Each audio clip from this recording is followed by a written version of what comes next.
Okay, wow, thanks everybody for joining us today. My name is Kevin Haley. I'm going to give you a short bio and then we'll ask the other panelists to do the same. I'm going to try to limit them to 1 minute, but with their wealth of experience, I know they'll be bumping up against that time limit. I worked with Symantec, which you may know. We're located in Culver City, corporate office in Mountain View. We're best known for the Norton products. I am a security researcher there. I'm a director in our security response, and we respond to security incidents. So we know a lot about what's going on in terms of malware, scams, and other things going on the internet. I guess that's part of the reason I'm here. I've been in this industry about 16 years, excuse me. Let's see, the most exciting thing, I guess, for me is I actually was a technical advisor on a movie, and I've been in a couple documentaries.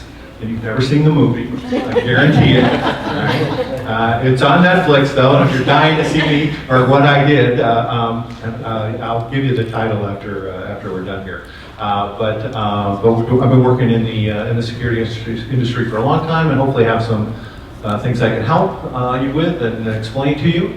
And then I guess we'll hand it off to Dan. Thank you. Dan Conzin.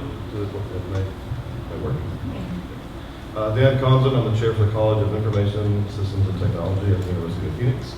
I started and sold a identity theft company, not that we stole your identity, but we fixed it. And I've been doing this for, I guess I've been technology for about 25 years. Thanks, Satnam. Hi, so I'm Satnam Narang. I actually work with Kevin at Symantec. I've been at Symantec for about 5 years, and I've been in the industry for about 10. I guess the thing I'm most notable for is my research into social media-based scams. I'm really big on social networks. I have a nickname as the social network is what my friends call me, because I'm pretty much on all the social networks out there. If you've ever seen Entertainment Tonight, I was featured on there talking about the iCloud hack that affected all those celebrities a couple years ago. And also my research around scammers targeting people on dating apps like Tinder. Thanks. Okay, Haley. I'm Haley Kaplan, and I have a website, whatisprivacy.com. Primarily what I do is I help people remove private information from the internet. And that's not quite as simple as it seems. There's all sorts of different types of information that comes online. The type that I remove is the kind that propagates from public records. But what I do is I lecture, and I also do a lot of articles for people about all sorts of different problems and solutions relating to technology and social media. Oh, great. So we're going to get started, and then on the panel itself, I want to let you know I'm looking at my phone. I'm not checking Tinder. I have a few questions on there, so I want to make sure that we get this kicked off. It is not an app; it's just a list. And one of the things we're going to talk about is best practices for educators and parents who are concerned about their kids. I have to tell you that I have 2 sons graduating from college this year. I am so glad that they're at that point, because if I had younger kids today, with everything that's going on the internet, I'd be a little scared, a little nervous. So I'm probably the most relaxed one up here, I guess. But can I ask some folks, what are some of the concerns that you folks have about your students and your children online? Is there anything that really keeps you up at night? Please. I've got a 12-year-old, and I'm really concerned about her naivete, her trustingness of anybody that's online, and going into the games, and somebody just friends her, and all of a sudden she's starting to talk. So that worries me. Strangers, right? Stranger danger. It's virtual now. Pretty much all crime seems to move virtual as well. Anybody else? Yeah. I think we're totally in the same boat, and for all of our students, their naivete about everything and how to address maybe some of these red zone areas without feeling like we're spoon feeding them what not to do. Right. Like just how to approach it in general. Yeah, that makes perfect sense. Anybody? Well, Dan's ready. Let's go. What do you? Go ahead. He's out of the gate. I'm ready. Yeah, I think your mic is a little shy. A little shy? Yeah. This better? Yes, and your daughter is daughter, correct? And students, not alone. There are a lot of people are out there. One of the most important things to address, I think, is that they have to be cognizant of everything that they are posting and others are posting about them online. Because every single one of those apps that Josh brought up is a red zone. And so one of the things that I do at the University of Phoenix is we created a live hack. And so it was one to talk to people about, identity theft, and go, be careful, be careful, be careful. And students and children go, yeah. They set all this, I set all my security settings so nobody can see anything. And so we say, well, that's great. And so then a couple things we do is I'll pull up a website that shows all the third parties that are tracking everything that they do on their computers. Their IP addresses, their browsing history, all of their contacts. No one reads the user agreements when they download these apps. And when you agree with Facebook, they're the second largest aggregator of information. And you've given them access to your entire contacts on your computer. And we don't realize this, but we just hand it to them and say, here, you can contact any of those people. And so after we do that, usually I grab a volunteer and say, say Dolly and I are probably not connected on Facebook. So we get a volunteer, and I have to get her a Facebook account. It takes 2 minutes. And I pull up all the deleted photos that she's had, all the places she's checked in over the last couple of years, where she worked last, and who's between the ages of 42 and 53 that has checked into the same restaurants that she has in the last 8 months. Right? So this sounds a lot like the scared straight approach. All right, really, you take them and have them talk. You're going to show them all that stuff and frighten them into straightening out their life. But the important thing is that they have to know that nothing goes away. Like all the stuff that's posted on Snapchat and Instagram and Facebook, and none of it disappears, right? It's just kind of we put it behind a curtain and so we can't see it, but and this is public information. It's not somebody with a hoodie in a basement doing all this coding, trying to hack information off something. This is public information. All of you can do this. So Haley, what do you think? I mean, is that an approach you take, or do you have a different one? That's certainly one of the approaches. Actually, there's a program, an app that I learned about recently called My Permissions that will show. My Permissions? I do. Okay, so it will analyze all the apps that you're using and tell you what permission they're helping themselves to. But we're in a state now where when you're getting an app for free, you're giving up something, and in most cases it's privacy. But if the benefit outweighs the cost to not only kids, but adults are going to do it anyway. How many of you use Waze? I will not let that anywhere near my phone. Waze has access to everything on your cell phone. But even if you're still going to use it because you'd rather save the time. I'd rather drive the extra half hour, even the extra hour, than give Google access to everything that they want from just Waze. So you really have to be cognizant. Another thing that I wanted to say is we're talking about 13-year-olds being naive. Yeah, it's adults. It starts with us. And unfortunately, or fortunately, one of the ways that I've learned to teach what's right and what's wrong is by making a lot of mistakes myself.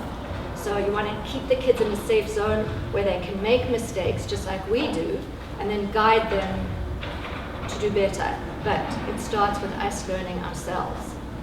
Well, Satna, maybe you could give us an example of maybe something that we were talking a lot about privacy and giving away privacy. What about some sort of a scam, perhaps, where you're seeing people taking advantage of it? Yeah, I mean, one of the interesting things, about using these social networks is you have companies and businesses who also claim to be on these apps as well. And what we've seen over time is that you'll have cases where you have fake versions of companies' profiles appearing on Instagram, someone claiming to be from Nike or Apple offering free iPhones or free shoes. If you want to get the Yeezys, those shoes that have been sold out for quite some time, some people will create profiles, they'll follow you on Instagram and then say, hey, if you want a free pair of Yeezys, all you got to do is click on this link. You go to that link and then they start requesting information from you. Obviously that puts you and your children at risk as well as your students, because the information that they're providing isn't actually going to get them what they want. It's just going to get these bad actors the information that they desire. So that's something to be mindful of as well. Is like, certain apps like Facebook and Instagram, they have the little blue check mark that tells you that this is an official profile. So making sure if you're going to follow a service like on Instagram or on Facebook, if you're going to follow a particular brand, make sure you're following the legitimate brand. So in 5 minutes now, we've talked about how we try to scare kids, but we've also scared all the audience. Did we do that? Yeah. So I also want to make we'll go in another direction. I'm going to tell you, and I know you guys, most of you sat through the first session, so you're now all social media experts, and you understand all those apps, right? Those kids are going to know those apps a lot better than you and before you every single time, right? Now, the good part of that is those kids also are more savvy than we give them credit for. I think what they lack is common sense. We talk about naivety, and it's common sense as well. They don't really understand kind of some of the consequences or what they're getting into. And I think that's part of an educational experience as well. You're never going to teach them the technology, but you do have an opportunity to teach them how to be good citizens, and that's online as well as in the real world. Common sense is not so common, right? Right. Yeah, and also, you had mentioned that she friends people that you're afraid of. Who could this be? And I think it's important to talk to the children and the students and let them know it might seem really cool in theory to have 1,500 Facebook friends, right? But you shouldn't be friends with anybody on Facebook that you're not hanging out with on a regular basis, right? Or communicating with. There's no reason for it, because it could be some pedophile or some crazy person. So how do you get out of the fact that, that's kind of a way a lot of these kids are keeping score, right? Yeah. And how they're competing with their peers. Who has the most friends, who has the most likes? What do you think, Haley? I think that if most of you are educators, it really starts with psychology and learning, again, from the adult level down to the kids, that you don't measure your popularity in terms of quantity of likes and of how you're perceived on social media. So because somebody else is doing it doesn't mean you should follow the pack. How many of you have gotten a request, are most of you on Facebook? Yeah. How many of you have gotten something like birthday app, your friend's using this, so why don't you? And you think, okay, my friend's using it, so it's okay. Right there is the problem. Because other people are doing it doesn't mean you should. And you have to start to really think what's okay for you. Who really matters? Do we really care about the opinions of strangers on our social media versus the people we really know? It's almost getting back to really basic fundamentals, which is another panel coming up. Balance real time with screen time and live your life. Don't put everything for everyone else to see. I'm even guilty. I'm experiencing the space shuttle flying over me on the airplane when they were transporting it to the museum. And all I was thinking was, how am I going to film this to put it on Facebook? And then I looked up and I missed it in the sun, and I was like, that was really dumb. That was a moment where I could have experienced it myself, and I'm worrying about showing it to everybody else. And that was a little bit eye-opening for me. When you're on your vacation, when you're experiencing something great, experience it. Don't worry about what everybody else thinks. There's nothing more frustrating to me than going to a restaurant and watching adults and young people, and everyone, they're at a table, they're in the presence of other people, yet they're lonely because they're on their devices. What is the point? Live in the moment. So I want to go back to something you said earlier, Haley, because I've got a stat to back me up. It's something we've been watching. We track how much spam, what percentage of email that's out there is spam. And it may not seem like it to you, but we're at the lowest level since 2005. About half of all email is spam. It used to be up in the 80s. And part of the reason for that is because the spammers have moved to social media. Because it is much more powerful to have something spam come from a friend who has passed it on to their friends, than just show up in your email box. So I think that speaks to the psychological I just power. clicked on one of those. So actually, and they're very, very smart marketers because they write really good headlines. So I connected with a friend recently, and suddenly on her Facebook page, it was I shouldn't have been on Facebook doing this when I should be doing other things, but that's another story in itself. Something that caught my attention about twins. And I clicked on it without thinking, and suddenly I couldn't get out of this endless loop. And it was something called Puff. It wasn't Facebook, it wasn't a Facebook post at all. And I was stuck in this endless loop. finally, I just quickly turned off my Wi-Fi because I knew I had now downloaded malware onto my computer. And I instantly ran a product, sorry Samantha, called Malwarebytes, and actually found the malware that it had instantly downloaded to my computer. And that's a Mac, by the way. I started to say, getting back down to basics, what is the most basic thing we can do to protect ourselves? The most fundamental first step that we can take when we're using social media, when we're logging into our banking accounts? Passwords.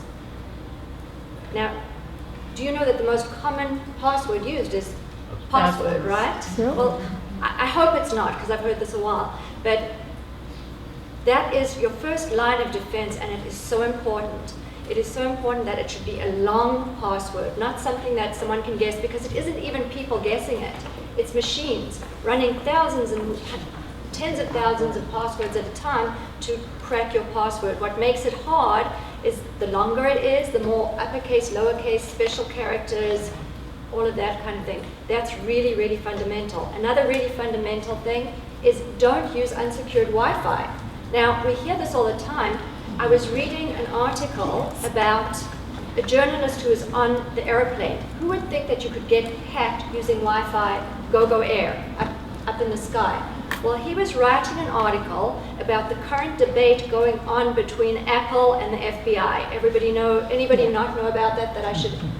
Okay, so the FBI wants to get into the phone of the person that's a terrorist. And this is a whole big privacy debate. And suddenly, the man next to him says, "Oh, you're a journalist." This is behind him, and he's on the airplane. And he said, "Well, how do you know?" He says, "I've hacked into the email of everybody on the plane. I know what everybody's been receiving and sending." And he wanted to show, he said, and by the way, the article that the journalist was writing is, how is this even relevant to all of us? This is the big corporations, why do we care? And after this experience, it matters to every one of us, because here, in the safety confines of the airplane where you can see everybody, you're not thinking you're going to be hacked. It can happen anywhere. And perhaps one of the tools that I think of for teaching kids is stories that can relate to them. Examples, because if I sit here and say, use a good password, that's not as strong as if I give them an example of how not using one hurt me. And so I would use case studies or personal stories to try to teach kids and to get them involved, and adults too. Well, Satnam, do you got a password story for us? Well, actually, I was going to I just think say, Dan's got one. He can go after you. I was just going to piggyback off of what Haley was saying in Okay. terms of, passwords are a really important component, especially of online security. But how many of you guys here use this as your password storage solution? Or how many of you use pad and paper?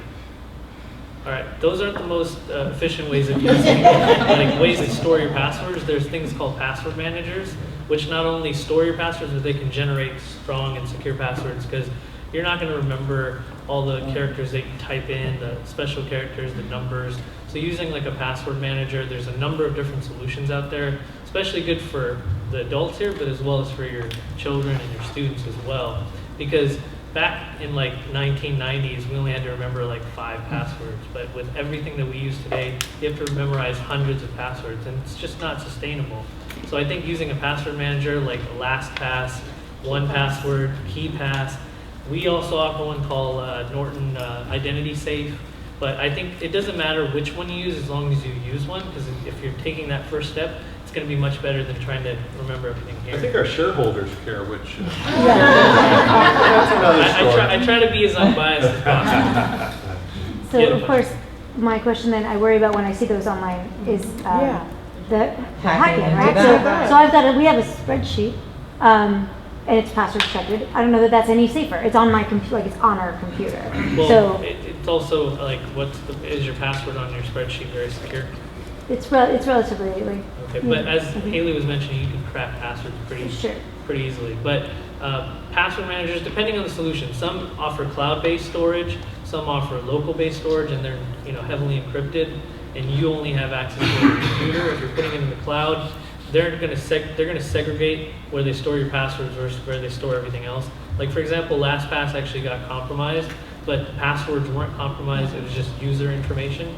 So, I mean, they have to take steps to make sure your stuff is secure So anyway. any legitimate password manager you use has already figured out that Yeah. they need to encrypt that data And so the- that it doesn't get stolen. If you store it in the browser, the bad guys have figured Yeah. out how to break those, right? But Yeah. there's no reason to buy one of these password managers if they're not going to keep your data encrypted and protected. So as long as you use a well-known, a legitimate one, and I'm not saying which company. Anyway, you'll be fine. So Dan, I'm sorry, you wanted to jump in there too? Yeah, on the and password? I'll piggyback off of that as well. The using the 1Password or LastPass, they also prevent there's a unique key to you, right? And so when that stuff gets encrypted, it's not like someone can hack into like 1Password and then get everybody's passwords on there. Every single person has this like 18-digit encryption key. And if you lose that key, like they can't even get your information on it. But another thing, Haley talked about going on free public Wi-Fi places. And there's some ways to protect it. We keep saying, we keep scaring you and saying, and when, you know what else? But there are ways to protect you. And one thing that password does is when you enter in your credit card information or anything online, I can monitor your keystrokes.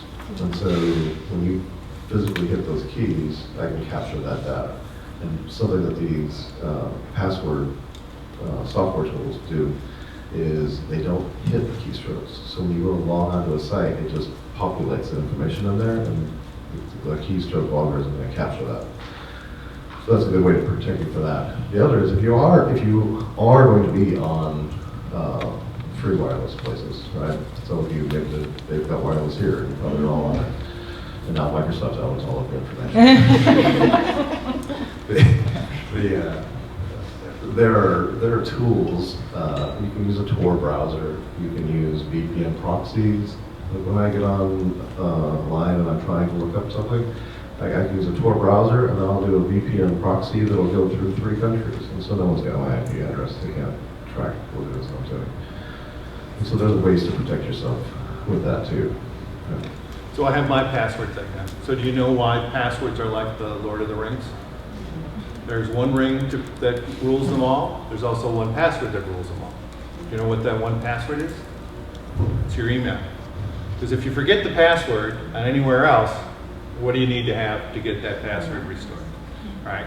So your security experts will tell you don't use the same password many places, every place. Because if somebody steals it one place, then they have it for every place you go.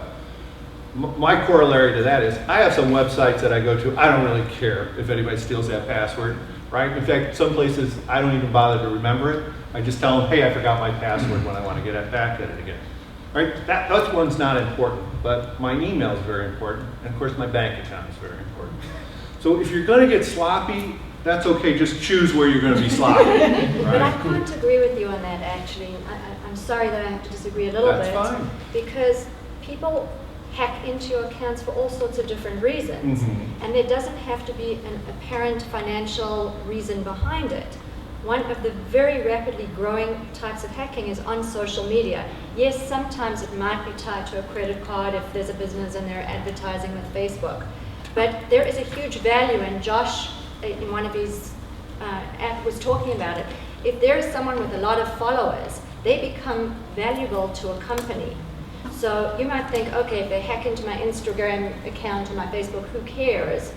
But somebody does care, and there are people hacking in so that they can take on your identity as that person for all sorts of different reasons and all sorts of different ways they can be paid for doing that.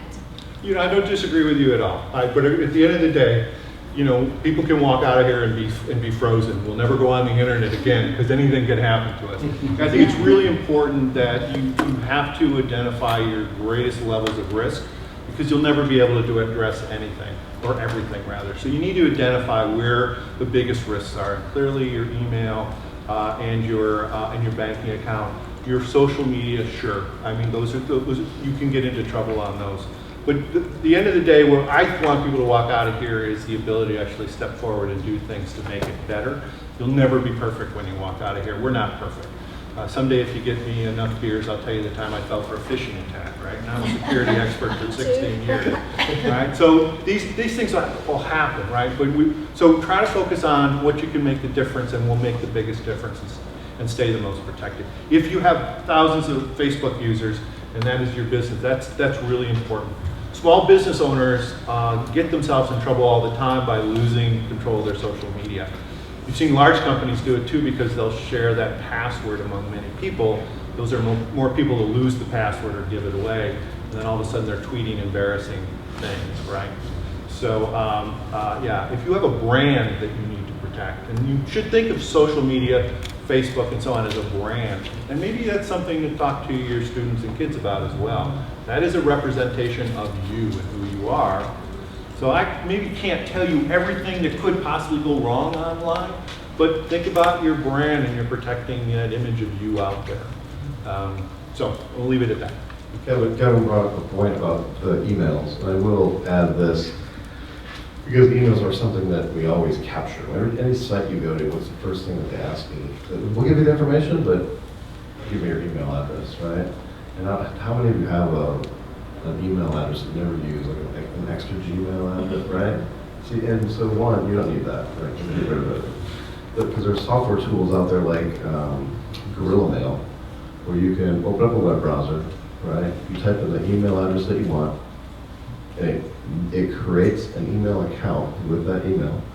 You use it to download the white paper that you need to get, or the whatever information that you wanted from that site.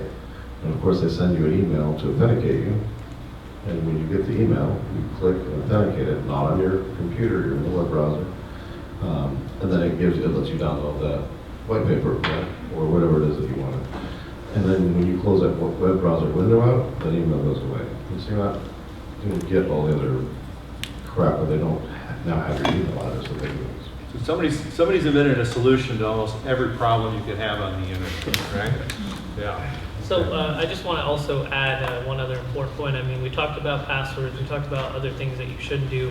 One thing that I think you should encourage your students should do, as well as yourselves, is look into these social media sites that you use, like Facebook, Twitter, you know, whatever other one you use, Instagram, for example, and enable something called two-step verification or two-factor authentication. Does anybody here know what that is, off chance? Okay, if you do, that's really good. For those of you that don't know, what this does is if you log into one of these sites or apps from a location that it doesn't recognize, it'll ask you to provide a 6-digit code that they send to your phone as a text message, or like through the application itself, they'll have like a little code generator that'll generate 6-digit number every 30 seconds. And you input that code because you have it on your device. So you register this device, like your phones. How many of you guys have smartphones? I would think everybody does. Same thing with your kids, right? So having your phone on you will allow you to authenticate yourself and make sure that if someone does get your password, that they can't log in, because if they log in from, say, another country, it's not going to recognize that location. It's going to say, wait a minute, please provide this 6-digit code that's going to be sent to your device or appear in the app. And then if they can't provide it, they can't get into your account. We saw this affect a number of different brands, you know, talking back to what Haley said earlier.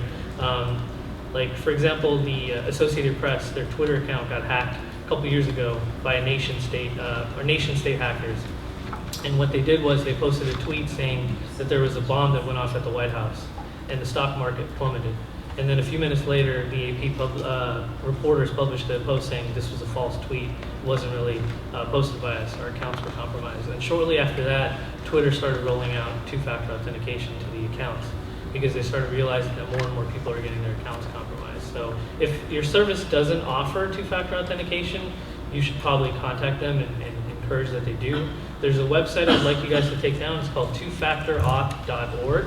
That's twofactorauth.org. It'll give you a list of all the services that offer two-factor authentication, whether it's your banks, social media, email, and it'll also tell you the ones that don't. And then that way you can like tweet at them and say, hey, we want two-factor authentication for our accounts. So we got a few minutes left. I'm going to give everybody one last chance. Before that, I want to see if there's any questions that we can answer. So when you were talking about all the apps and everything, every time you upload an app and it takes all your information, what happens if you delete the app and remove it from your phone. They've already got it and It's not on your done. phone anymore. It's still up in But the they- cloud. It's still up on their servers wherever So they it's keep still it. collecting data. Well, Well, once it's removed from your phone, Yeah. if the app is removed, it won't send additional data. Right, but But it takes whatever, what's already there. whatever's there is not gonna be deleted, right? It's stored on their end, not on yours. I just want to mention some fundamental tools that I use, just in case they're of interest to you. So I think Dan referenced a VPN, a virtual private network. So I'm very suspicious of free things. I'd rather pay, because when it's free, they're taking something in exchange. So I work with a VPN that I pay for. I pay once a year. And I've got, I can pick where I want my IP address to come from. It will route it all over the world, and I can have it at different places in the United States. The other thing that I do, and it can be pricey, but it's worthwhile looking into, is I have a portable hotspot. So I will not ever use free Wi-Fi, because some people think, oh, I'm just doing my email, but you heard that email is very critical that somebody doesn't hack into your email, because when you have to reset a password, that's exactly what the tool is that the hackers will use. So password managers, VPNs, portable hotspots. The other thing that's kind of obvious for the panel, but virus protection. People assume that because you've got a Macintosh, you don't need virus protection. I have located viruses on mine, and I'd like to think that I'm savvy. And after I ran my scans, I don't seem to get them much more. But just a couple days ago, I did run Malwarebytes and did pick up on some malware that I installed. People are getting very devious these days. So they are putting malware in places you wouldn't think of, in ads, on legitimate sites, on websites that you go to. So Google has something called safe browsing, and Bitdefender has something else where it's called, I think, traffic light. When you go to a site that there's a potential problem, it will actually change the color of the traffic light if it's Bitdefender, or Google Safe Browsing will give a big red screen that says warning. They'll let you still go to the site if you want, but they'll give you a warning. So I highly recommend using Safe Browsing. Another thing is we're being tracked with everything we do, so you can browse incognito, but don't ever get a false sense of security with any one of these things. You have to really you have to protect yourself and think with common sense globally, and no one thing is going to protect you from everything. Well, but Haley, I want to challenge you on that. Go I'm for going it. to challenge the other two, but you're going to go first. I'm going to give them time to think about it. Okay. These folks can absorb a tremendous amount of information. I see the notes, but if they're going to walk away with one tip from you, just one thing that you want them to remember, what would it be? I told you it would be a challenge. Okay, I'll give you one, but then I'm just going to tell you that I made a whole list of tips, so they're going to be there for you to take. So I think don't have to that's restrict cheating. myself. It is, but there's too much to know. I know, but I put it down to one. All right, first line of defense, passwords. All right, excellent, excellent. Tana, you ready? Okay, my one tip to go back to your students and your kids to tell them is to just be skeptical. Being skeptical of anything that comes on your social networks, email, all these things that pop up and tell you free stuff isn't free, as Haley mentioned, especially on the internet. So be skeptical. And I would say be cognizant, knowing what's out there, but be purposeful in everything that they do. You know, don't click on the dinosaur name through Facebook, because it's probably going to put malware on your computer, right? Who told you what her dinosaur name is? So, and be purposeful. And when you click on something, make sure it's for something specific that you're doing, not just, oh, it's. All right, thank you for accepting my challenge, Tana. You did great. Let me check. I think we have about 5 minutes left. Is there any other questions that anybody would like us to answer? Else I'm going to give them a second chance to do their second most important thing they'd like you to remember. And we don't want that happening. So if you have any questions, just raise your hand or speak up. Yeah. Is there any app or website that helps us know new apps coming out as sooner than our kids know about it? Josh's side. Yeah. Yeah. Another word. So just in case I picked it up, is there an app or the site you can go to find out about the latest apps, and so that you know about them before the kids? If anybody can do it, Josh the site can do it, but I think you're going to be in trouble there. They're always going to be ahead of you. My opinion. Josh's site's probably the best one to go to for us. All right. Well, I think the kids are the best app to find out what they're using. I mean, like, I have a 14-year-old niece, and I just talked to her, and she's pretty open with me about the apps she uses. Just so you guys know, the top apps that she uses, according to her, are Kik, Snapchat, and Instagram. Those are the 3 that she uses currently.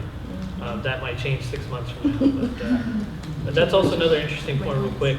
Kids these days aren't using the traditional SMS to send messages to friends. They use Kik, Facebook Messenger, Snapchat, and others. So something to be mindful of. I always go up to them and say, what cool things are you running now? Right? So if you just, and they're more than willing to tell you if you show an interest. But they don't actually want you to be running those apps. And they don't want you to follow them or connect with them either. Don't say you want to run the app. Go ahead. I was going to say something that's really funny about that. When I've learned about my kids, and most of my kids have told me this, and not my actual kids, the kids that I work with, that once adults find out about it, they're gone. Yep. Just FYI. So as soon as adults find out about Kik, like all my kids go, oh, we don't do Kik as much anymore because adults know about it. As soon as an adult knows about it, and enough adults start getting on it too, they go to the next one, and the App Store will provide it for them right away. As soon as what I tell my people to do is, if you really want to be savvy about apps, you yourself once a week just go in the App Store and see what's on there. Go in the App Store and there's like a category for social or a category for that. Just look on there yourself and you can kind of see the new ones that are coming up. So Google Play has an App Store, and the App Store for Apple is their App Store. Just go on there every week yourself and just kind of look and say, oh, this is new. I didn't see that last week. Then you'll know. And then you can ask the kids, hey, do you know about that one? I just saw that one. So the analogy that I have heard is when you have a party where people bring their whole family, after the party gets going after a while, you don't see the kids and the parents in the same room. They've all kind of separated their own way. It's the same way on social media. Right. I think what you have to do is have the dialogue and the conversation with kids, because it is impossible to stay on top of all of them. And as your kids get older, as mine do, there's definitely no way to be checking their privacy settings to be on top of it. So you want to give them the tools to know on their own to make the right judgments. And actually, I'm going to take back the passwords. The most important thing that you can do is have open dialogue and conversations. And I know from my own kids, telling them don't doesn't work. It's more a discussion. Hey, what do you think is going on? Try to get the information from them, and then be really smart that it sounds like it's their idea instead of yours. That's worked the best for me. I think that's great. I mean, I wasn't going to allow official retractions, but because what's happened is not one of the answers was a technology answer, right? Yeah. So, and I think that's very telling to me. All right, we're going to about close it up. I think we may have time for one more question. This group looked very enthusiastic in the beginning. I think we scared you all off. Okay. I would love to hear y'all's opinions about like the increasing facial recognition technology that Facebook and everybody has. I'm at the age where my friends are having babies, and then their kids are online from sonogram, every single milestone. It kind of freaks me out. I don't know if that's something to worry about. It's interesting. And my students don't really care about privacy a lot of times. So it's hard to, like, from a personal and a professional standpoint, how do we, I don't know, how would you teach people to care about their kids, to care about their privacy, and also, is it a concern that people's entire lives are on Facebook? I think it comes back down to the communication and the dialogue, sure. Right? It exists now. Facebook has, of course, Facebook gave it to a third party. They don't have it themselves because PR-wise it's not cool. But there's a lot of applications that can be used, right? So when you walk into a restaurant, it does facial recognition, and then I can on your Facebook app, right? You walk in and say, I don't hear anything. Lauren, welcome, Lauren, and here's a discount for a free app. I mean, there's good uses for this stuff. There's also some crazy bad stuff, for it as well. But I think a lot of stuff we give up that privacy a little bit for the convenience in life. Let's get back to the communication, the dialogue, and so know that stuff exists. So in London, around the Olympic times, they actually outfitted garbage pails with little monitors in which they could put updates. Tell you, hey, it's really crowded on the street, go this way, or if there was an emergency, they could put the little note. It'd be right on the garbage cans. And they updated them via mobile. And what they found after the Olympics is they could use that mobile to actually track people, because when your phone went by the garbage can, it could sense your phone was nearby, make that connection, and then the next garbage can you went by, it made that connection. And so they would know exactly where people were walking. They removed those garbage cans, and the garbage cans are still there, the technology's all gone. The reason they did is because people were outraged, and they made their outrage known. These technologies like facial recognition are going to come barreling down on us, and they're going to be there, and we'll never get rid of them. If you have concerns, you have to complain about it, because if you don't stand up and complain, we're going to be living with all that stuff in the future. Some of that stuff is Snapchat. You can turn off the GIS settings in your phone, right? So it doesn't capture your GPS location. Except for when you download Snapchat, you give Snapchat the permission to then undo that, and it still gets your GPS location.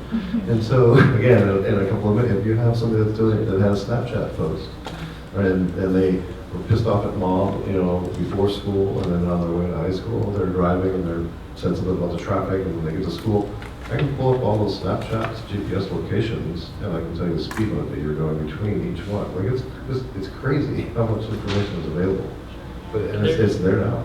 And there's going to come a point in time where, we talked about passwords quite a bit today, but at some point in the future, we're not going to rely on passwords. We might rely on facial recognition as a way to authenticate you to when you go to work or when you go log into one of your email accounts or your bank account, for example. So that's part of what this technology is going to enable in the future. And, to go back to what Kevin said about the garbage pail stuff, if you've ever been to the Coachella Festival, they have the Bluetooth beacons there, so when you walk by, it tells you, hey, you're on the yellow path, or hey, if you're looking for the water area, go this way. So, if you have Bluetooth enabled on your devices, it allows these vendors to potentially access and provide you information. Exactly. I was trying to think of the name of the movie, but yeah, you're right. That's the one. But no company is going to wake up one day and say, well, no, that's not the right thing to do. That's too creepy, right? You've got to tell them it's creepy to get them to back off. Like AMC just did with the texting. They posted a couple weeks ago, they're going to start letting texting happen in the theater, and everybody lost their minds. Like, do not do that. And they just recently said, we're not going to do it anymore. Sorry, you made a mistake. That's a great example. So he's true. It's like he's telling the truth that if you say we don't want this, people are listening. Visitors are all on social media waiting for you to say, hey, please don't do this. We don't like it. AMC just found out that people do not want texting really loudly. Yeah, absolutely. All right, we're supposed to end at 12, right? We're 2 after. I'm not going to scold you. Don't worry. I want to really thank the panelists. Everybody, you were great. I really appreciate it.